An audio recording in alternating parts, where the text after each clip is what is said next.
Imagine a robot vacuum in a cluttered room. Its day begins. The profiling module activates, scanning the environment with precision sensors.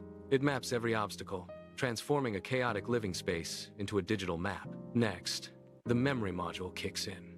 It recalls that the rug is a hazard, preventing a potential breakdown based on past experience. Then, the planning module takes over. It simulates 3 different routes, calculating the most efficient path to save battery. It is not just moving, it is thinking. Finally, the action module executes. Wheels turn, motors spin.